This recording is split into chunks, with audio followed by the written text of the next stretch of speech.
Kilala niyo si Taylor Swift? Oh, puta yung mga ibang babae dyan. Sige, subukan mo!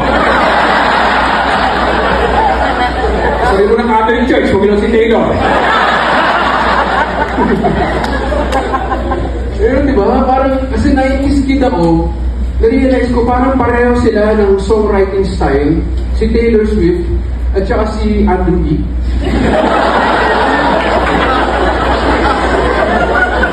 Ano yung tawag sa mga fans ni Taylor Swift? Swifties.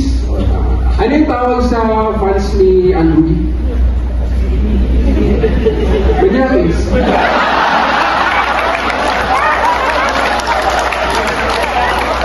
Totoo ito, putay mo. Yung mga fans ko ni Andrew dito. Ganyan ka sa... Teka, Taylor, sasalita lang ako. Thank you.